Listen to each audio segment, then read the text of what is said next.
Hey everybody, it is Bandy Wolfdun here. Welcome to my Pillars of Eternity playthrough.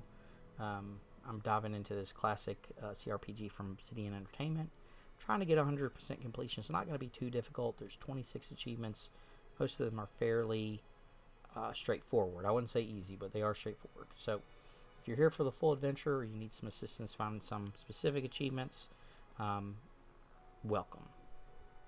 So last time we watched some dude suck the souls right out of somebody and watched our companions die, and now we're really tired from that and we just want to get somewhere safe and comfy and cozy. We rescued a dwarf in the last episode from some bandits of some type, and now we're dealing with wolves. So let's focus on this guy because he's got a wound. Young wolf, okay.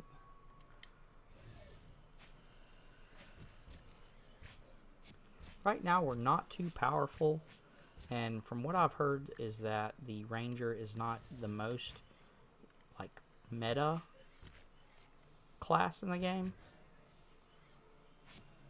He has gotten a little bit better since they patched some, but we're not going to be, crushing everything that comes along, but we will get some more companions later that will help make that easier to do. It's high time for some rest. It sounded really funny the way it's high time for some rest. Well, I'm sorry, bud, but you are not resting yet. Now there should be... yeah. Let's keep quiet. I don't know where all the hidden things are, but I know some of them. And I think we might have to come back for this. It says, these aged walls appear to have once encircled this entire glade. Only a small fragment remains, and the stairs leading to the top of the structure have crumbled away.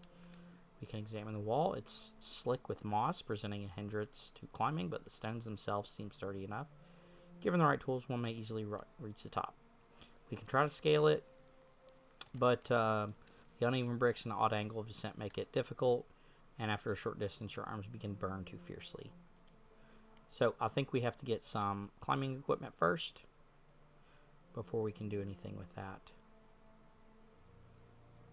So we are going to keep searching, make sure not to miss anything specific, or make sure not to miss anything. Got a bandit camp, some runes. Okay, this is southwest to Gilded Vale. We got this guy. Good day to you. Says this man appears to be hurriedly dismantling his camp in quick, jerky movements. He looks up as you approach, his expression tense and drawn. Greetings, he says, a little breathless. On your way south? The sooner you're clear of the woods, the better. We're going to be diplomatic here. We just want to reach Gilded Vale. You're headed the right way. Shouldn't be too much further, and there's no missing it if you keep to the road. But you'll want to keep clear of this place after that. We were attacked just north of here, me and a friend. We came out here to hunt some deer. Came up on a bear instead. A great monstrous thing, and Pearly didn't make it. I don't know what I'll tell his wife. In any case, this force already cost me a friend. I'm heading home before it takes anything else. So, his name is Naunton, born and raised in Gilded Vale. Haven't had a spot of luck since. Luckier than Pearly, I suppose. Okay, what happened? We didn't see it coming. We were following a stag. He saw something in the brambles and went tearing off after it. We all but stumbled into the cave. Poor Pearly didn't stand a chance. The bear was on top of him before he knew what was happening. The beasts will take what they will, I suppose. And this time Galloway's favor fell upon the bear. Okay, in a cave a ways up that way. I wouldn't seek it out if I were you. It was a great brute of a beast. Would hate to hear that it took another life. And I don't think there is anything in there, but there is some river reeds. And I don't think that we can fight the bear. That bear is actually quite difficult. The grass is still flattened behind the wagon's wheels. Barrels of cabbages, potatoes, and squash have been overturned and abandoned. I don't think this... No. We are going to head up this way to get some more... a little bit of loot. Maybe some experience. The way they handle experience in this game is you don't get experience for killing creatures. Just the loot that you would find. But if they're new to you, once you fill out the bestiary, killing enough of the creatures, once you get enough information about them, you'll get a small XP bonus. Shattered pieces of a crate are strewn across the dirt along with a few moldy vegetables.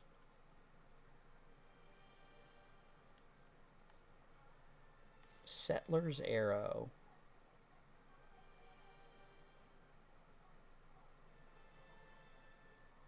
Okay, and we will try to fight the bear. Pretty sure that you can fight the bear with some metagaming style of like class. There's actually a similar like challenge in Pathfinder. It's another kind of CRPG style game. To like kill this bear at some temple. I remember I had to look up a guide for that myself, but I'm assuming that there's some way to beat the bear, and this class may have the way to do it because we have our boar. What I'm probably worried about happening is we will not have enough damage to put out before... What is this? So this just gives us perception as opposed to defenses. Now, remind me what perception does. I'm not...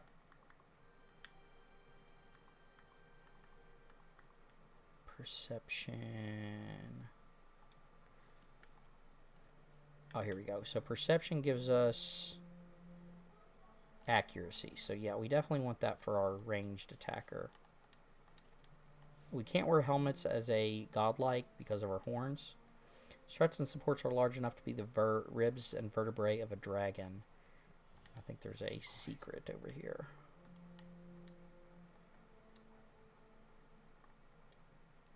Which is just some ingredients. Like I was saying, I think we may have a way to beat the bear, possibly. We are going to save it. But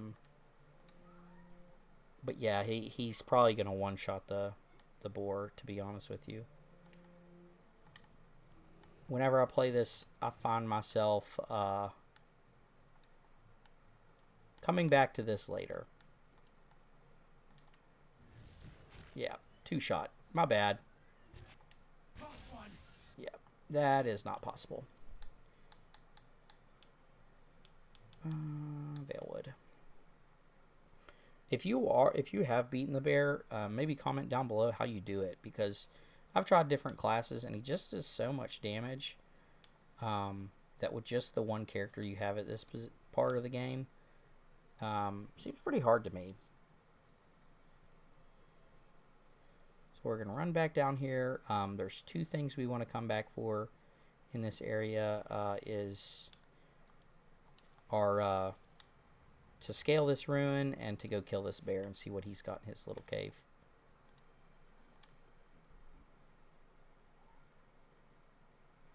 Now we're heading to Gilded Vale. It's high time for some rest. Now we should have a developer commentary of this place.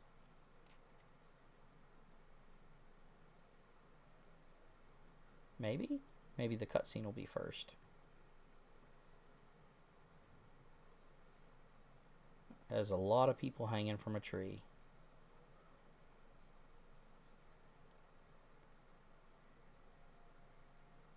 You must be one of those settlers. Welcome to Gilded Vale. You'll be pleased to know that we've had some recent vacancies here. Okay, he glances at the gnarled, leafless monstrosity of a tree. Are you mad? No wonder this place looks half empty. You're hanging everyone. The only answer you hear is the buzzing of flies from the tree. Of course, we'll need to make some inquiries first. The inestimable Lord Radric VII has taken great pains to insulate our town from Widewind's legacy. Have you ever sired a Hollowborn child? No, we don't know what a Hollowborn is, but let's just be diplomatic, get some more points into our diplomatic skill. Lord Radric has made it his first priority to eliminate this scourge from our village. I should warn you, stranger. Here in Gilded Vale, we have a special place for dissidents, charlatans, and those who would hide a curse in our midst. And he steps to the side and inclines his head ever so slightly toward the deformed tree. His lordship's wife is with child and due any day now. Without his approval, I shan't be able to find you a permanent settlement. It will have to wait until after the birth. We can continue our interview then, after the bell tolls from Radric's hold to signal my lord's new heir. In the meantime, you can find temporary accommodations at the inn, just southwest of here. Okay, so...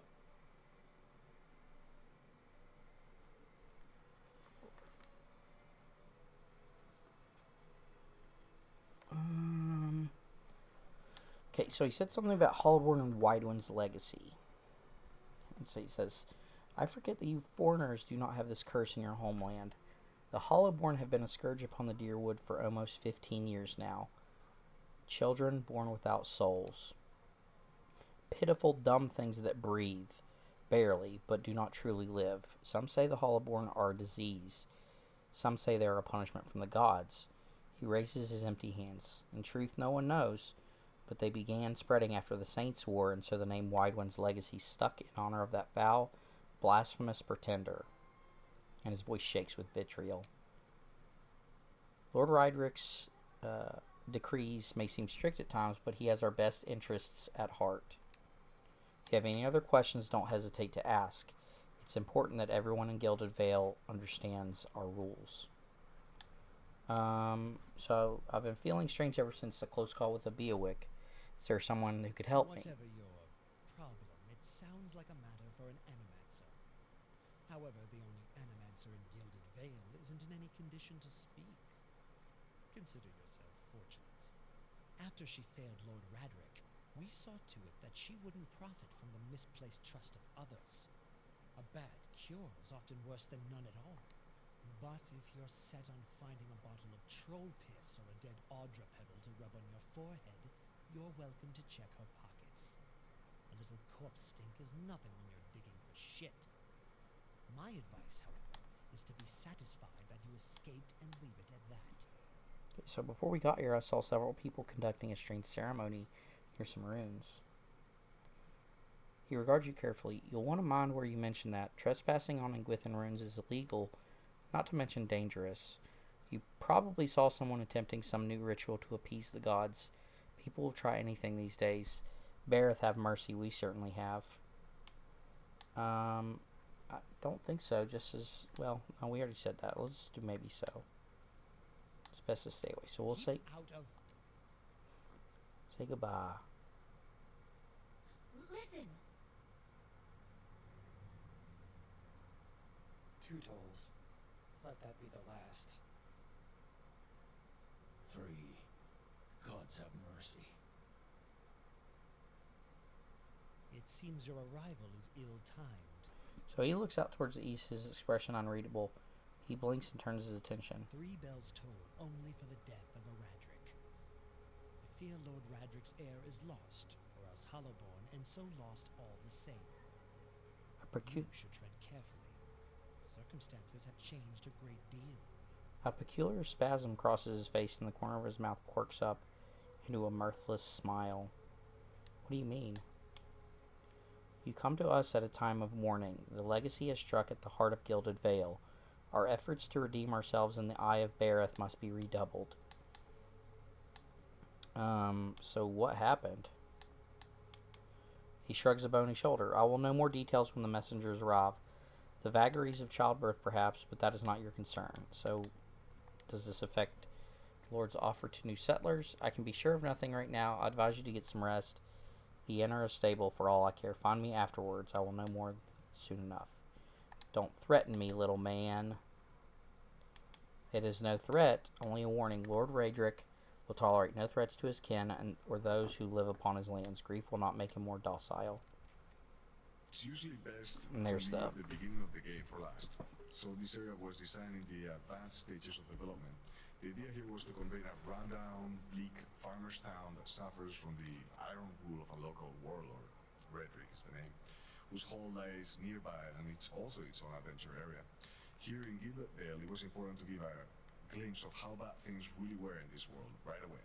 So I made sure to design the layout in such a way that the tree with the hanging bodies became one of the first things to appear in view when you first arrived to town. Another important buildings to introduce you included an inn, because you need an inn somewhere at the start of an RPG, that's just expected. Places to shop and tinker, like the blacksmith and the mill, and also places that would illuminate background history, like the ruins of the Othasian temple, which figures in the general narrative that we constructed in the area's quests and characters. Very cool. Now, the way we're going to play this out is because of the way that a certain achievement works, which is one of these, this one right here. Because of the way that this storied adventure works, we have to complete several adventures, stronghold adventures. The way it works is we're going to basically go through the story as fast as we can, or I guess quickly as we can, until we get to the stronghold, which is about right here, so that we can get to that and start working on doing those adventures. They're kind of random, and I'll talk more about them when we get to it, but basically we're gonna, contrary to how I usually play, just avoid most of what's happening here besides the way to get to that stronghold. So I'm gonna head over this way. Okay, so this is Aloth. You see 4 people gathered by the door to the inn. Their raised voices and chopping gestures suggest an argument reaching its climax. The first figure raises his hands for calm. His face is partially obscured by a hood, but his height and stature suggest an elf. I meant no offense. Let's put this matter to rest over a round, shall we? My treat. Hoping to soothe our pride with a few Adira coppers, eh? We don't need your coin. So we're going to try to calm down. Everyone calm down. Whatever it's about, it's an overreaction. One of the other men glares at the hooded elf. His eyes are red from drink, but his gaze is focused. We're humble folk, but we're no fools. Not like he thinks, mocking us while he shelters in our village. We don't take to that kind of talk from foreigners, especially not Adirans. Go on. Say it again. I'm itching for an excuse. This is a great line. Why, you're itching for the kindling touch of your sister, you cocksfeather! I'll cut that barrel-licking tongue out of your head. This is a misunderstanding. I didn't say whatever it is you think I said. We've nigh quarrel. That's where you're wrong. So this is unnecessary. Wouldn't you rather be inside drinking than out here arguing? We don't want your charity either, foreigner. It sounds suspiciously like you're defending him. And so this ends in a fight, which these guys are pushovers.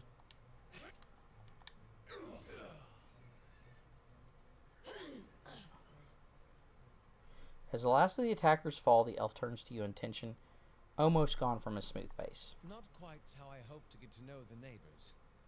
Thank you for your timely assistance with that awkward situation. Well, I'm glad I could help. We're going to be a good guy. Courtesy is a rare pleasure in these parts, though your accent suggests that you are no more local than I. He straightens his hood and you note the remains of fraying embroidery on his gloves. His boots are caked with the dirt of many months' travel, but the leather work beneath it is sturdy and fine. I suppose introductions are in order after that little fiasco. Aloth Corvusser, at your service. How did you manage to get stuck out here? So he says it's a long story. Well, I'm a wizard by training, and an adventurer by necessity. I was born in the Seathwood, part of the mainland of the Adir Empire, and both of my parents served the nobility, which afforded me an education for which I am grateful.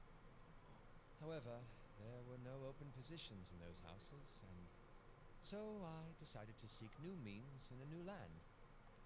And how exactly did you come to be here?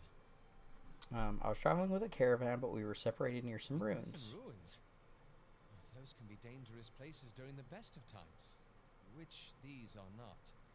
And half the locals will arrest you for trespassing, and the rest will kill you outright. I'm curious. What exactly did you find there? So we're just going to be blatantly honest. We found several hooded figures operating a strange machine. He goggles at you silently, apparently assessing your earnestness. Finally, he gives you a clipped, awkward laugh. You do manage to find yourself in rather interesting predicaments. So, how did you manage to cross those three drunks? I'm afraid that was a matter of misunderstandings and mistranslations. It doesn't help that people in these parts remember their war with Adir like it was yesterday. Now, I really like this option, where we just blatantly honest, you did tell that one man to go fuck his sister. So, in certain games, there are certain lines that are really hard for me not to choose, that are like this. Like, in Baldur's Gate 3, there's one, it's not a line per se, but when Gale sticks his hand out of the portal, you can, like, basically give him a high five instead of helping him at first. And then in Dragon Age Origins, there's one where Alistair, it's like this tense moment where he's like, I need to tell you something. And you're like, don't tell me, you're an idiot. And he goes along with it, and his reaction is so funny. But for this point, we are going to kind of be diplomatic to get some points in our diplomatic skill. You did rather make a rather lewd suggestion regarding one of the aggressors and his own sister. That. He clears his throat and adjusts his sleeves. As I try to tell them they misheard me, it happens all too easily after a few pints, and the accent doesn't help. And I heard the same thing. For just a moment, he looks as if he's about to say something else. His expression brightens with mischief, but before he can speak, he forces a tight smile, biting his lips so hard you expect to see blood. Finally, his face relaxes and he shakes his head. I should speak more clearly next time. My apologies. An excellent question. And what's he doing? I came looking for fresh air and cheap land. Instead, the magistrate gave me directions to the inn and a story about the local lord's expectant wife. But I take it that's a familiar tale. So I've been experiencing strange things of late. I'm looking for an expert on Indeed. souls. The local lord has searched far and wide for similar specialists. He has rid himself of them almost as desperately.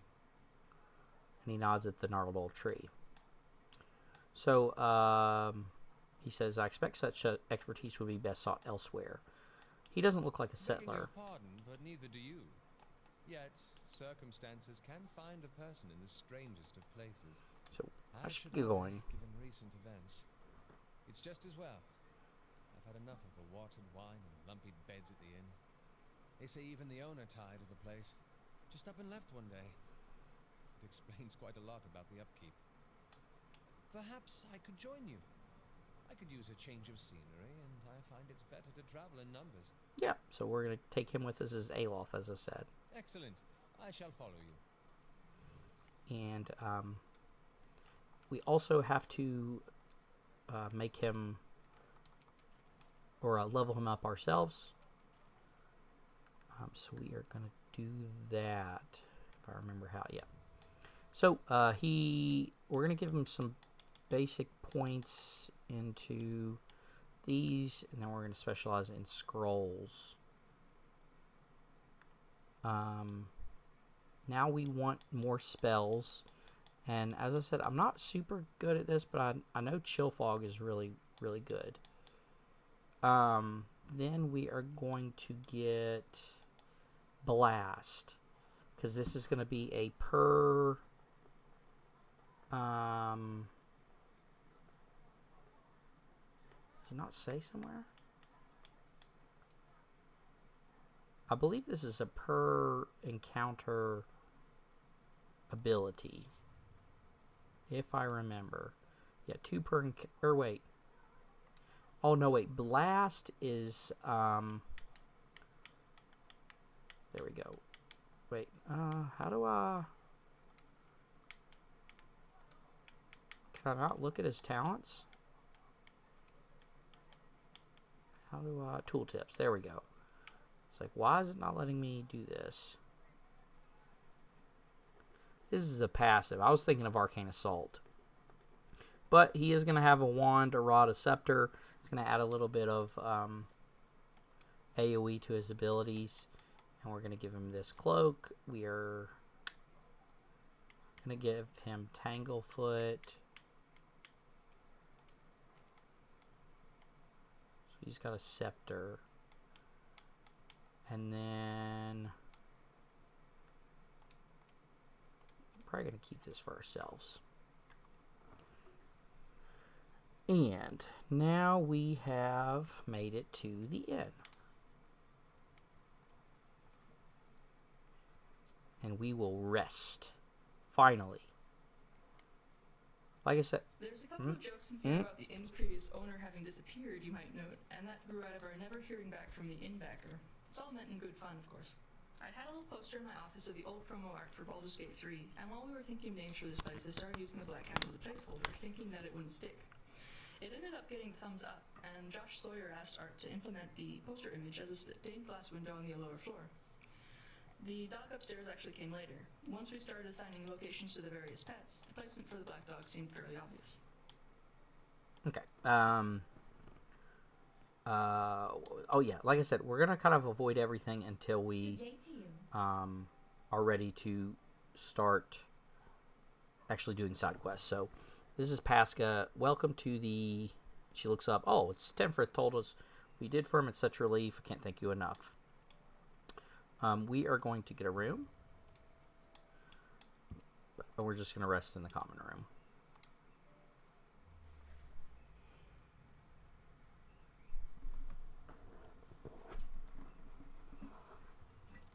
Okay, so it says your sleep is restless and fevered, assaulted by hisses and whispers, blanketed with a suffocating anxiety. You open your eyes to awaken and find yourself in front of Gilded Vale's gallows tree, the creaking of its ropes growing louder in your mind until the sound is deafening. Hanging from the tree is an old dwarf woman whose face is shriveled inward like moldering fruit. Her head hangs limply to one side. As you look at her, she looms larger and larger in your mind until she is mere inches from your face. And then suddenly her head snaps up and her eyes open, and they are empty, and behind them is a vast nothingness that makes your stomach drop. Her mouth slowly parts, and with a gust of rancid air, she speaks a word. Watcher. You jolt awake, the foul smell of the dwarf woman's breath still permeating your nostrils. Sweat runs down your face in thick droplets, and your skin is soaked head to toe. You remember the woman. You remember seeing her decaying face when you spoke with the magistrate. He called her an animancer. Though it fills you with a new queasy apprehension, you feel a strange compulsion to see this woman once more, if only to confirm that she is truly dead.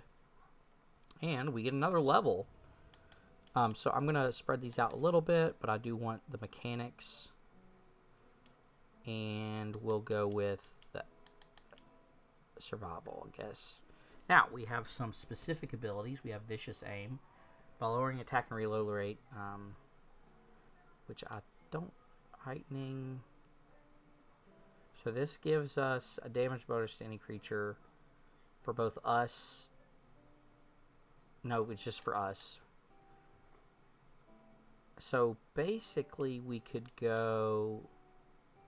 This would help. We have Wounding Shot, but I think that's only a few seconds. I think right now we would want to go probably Vicious Aim. And then Aloth Corvusor. Gonna throw one in there. Survival and keep that one. Now we have a level 2 spell, which I don't remember. I think Rolling Flame and let's go with Necrotic Lance.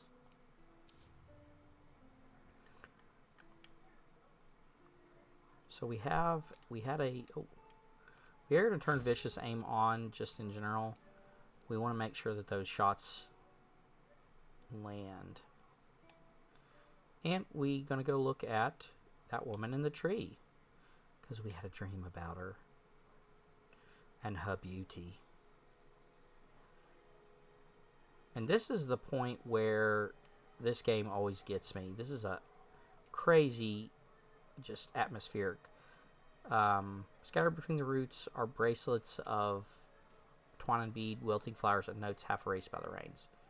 This is just so atmospheric. It says the squat, distended body of an elderly dwarf woman dangles from a thin, crooked bough that sags at the tug of her noose.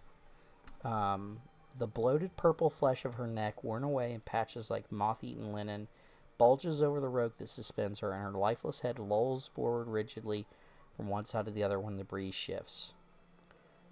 You perceive a faint glow around her that casts no light on its surroundings, but there is a tepid warmth to it, and you feel somehow that you could reach out and touch it, not with your hands, but with some aspect of yourself that has no worldly dimension, and will reach out for it.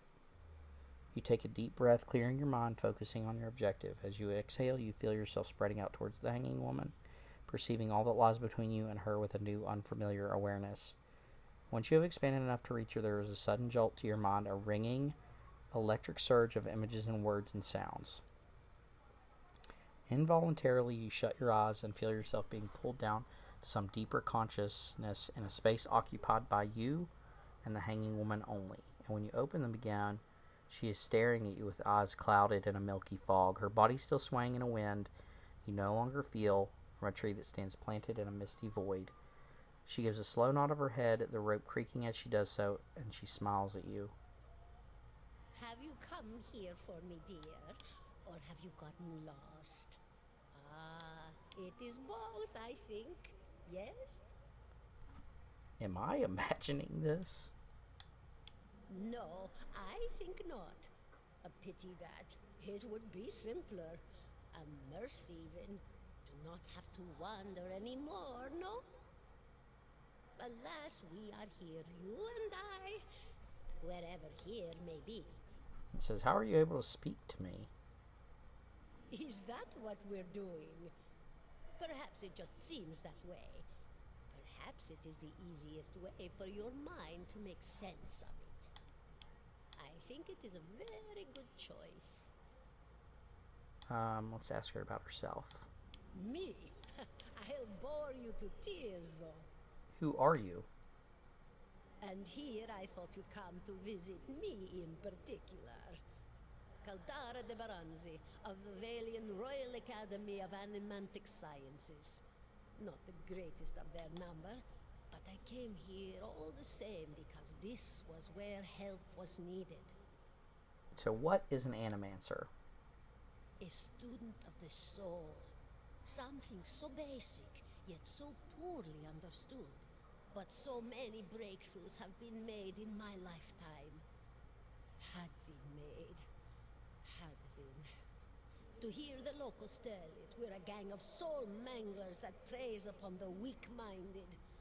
And the worst of us are. But the best of us? The best? Inspirations. Miracle workers. My parents were soul twins. Miserable before they met, empty inside. It was an animancer who helped one find the other, turned their lives around. You wouldn't believe the stories. Amnesiacs helped to remember their lives. The suicidal brought back from the brink of oblivion. The elderly afforded extra moments to say their goodbyes.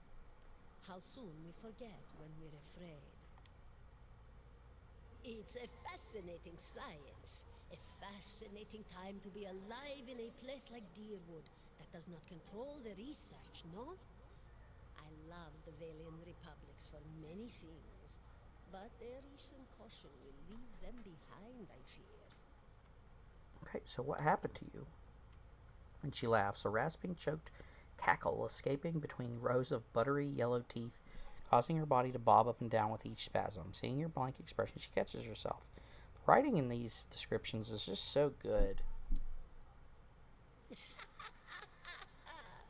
Oh, come now. Such a question.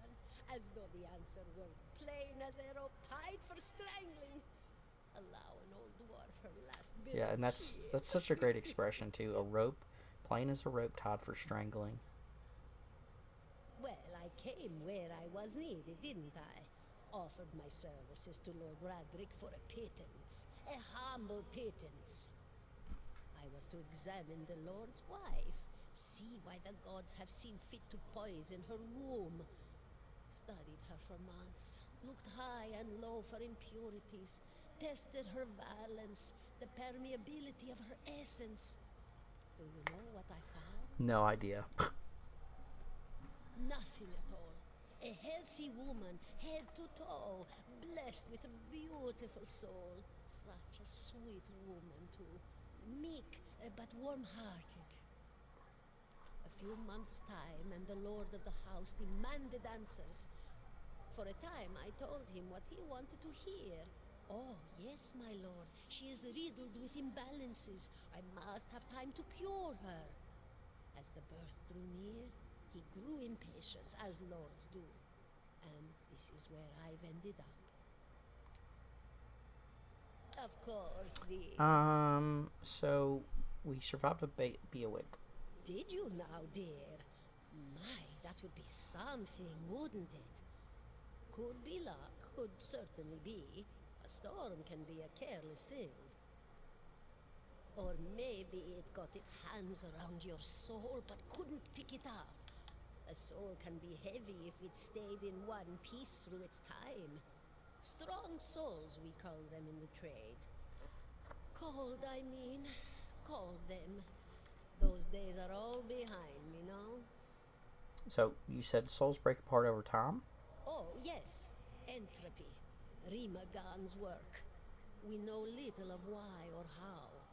We lose pieces of ourselves when we die and pick up pieces of others when we are born again, but less than what we lost. We tried to stop it with the animantic sciences, but with little success. A very small few resist Rimergan's influence and stay together through some force of defiance, at least for a time. But they all succumb eventually, I think. So I need to understand something that's happened to me. She nods, a look of pity on her face as though consoling a child. The world looks a little different than it used to, is that it? Feels like you're noticing things for the first time that have always been there. You have seen past the shroud. It only takes an instant. Your soul remembers, yes? Remembers how it sees when it leaves the body, like being reminded of a dream you had forgotten. You are a watcher now, and a watcher you will stay. So what's a watcher? What indeed? Long hours have many animancers spent studying such things. Not I. Not I. I'll tell you what I know, though, since fair is fair. And here we are, visiting, you and I, and it reminds me of better times. I do have to say, like, this voice actress, like, this is such a pivotal point to me in the game. It's just so hooking. It's just the accent and the setup and the writing, and, you know, this, like, culminates in, like, what your goal is and, like, gives you a lot of information. Souls pass on. Some say through Audra stones, which are the blood veins of the world. They leave the world for a time and are reborn into it, sometimes more than they were before, but usually less and seldom the same. For all souls there is a time where they do not live, yet have not passed on, and those souls roam the world, same as you or I, either leaving or lost. But no one sees them because they have forgotten how. A watcher sees, though, knows what to look for. And sometimes they know a person just by looking at them, know where they've been in ages past when their bodies were other bodies. See memories even their honor can't recall. A wonder to behold when all goes well. A wonder. What did you mean when all goes well? Oh, nothing to be afraid of, I'm sure. It's just much to take in for some. Sometimes there's trouble sleeping or other difficulties. She smiles at you reassuringly, fanning out a tuft of long whiskers that sprouts from one of her cheeks. You should see old Mayorwald. He could tell you much more than I. A watcher just like you. Helped many in his day. Took up in an old keep no one would claim. Not far, not far. Kadnua, beyond the Black Meadow. He will welcome the company. Alright, so we'll go do that. Goodbye, my dear. It was lovely visiting. Says Caldara closes her eyes and her head slumps forward over the noose, and your surroundings seem to bleed into your vision from some unknown place of waiting. And we get an ability called Crucible of the Soul. Alof looks at you through narrowed eyes. Are you alright? You seem lost just now. I'm a watcher. Well, that's interesting.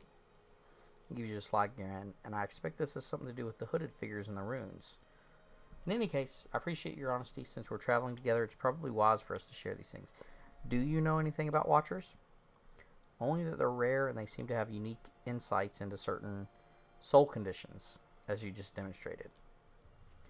So yeah, this is such a wonderful, like this is the point that this game hooked me when I first played it. Because it gives you like a bunch of information about like background and different things about the smaller world, like Gilded Vale, tells you what's going on, you know, that type of thing. So with that, we are going to end the episode. Thank you for joining me through Pillars of Eternity. I hope you enjoyed it, and if you did, don't forget to like, subscribe, and ring the bell to stay updated on more of the playthrough. Whether you're here for that specifically or maybe help with an achievement, I will have plenty more content to come. So until next time, thanks for watching.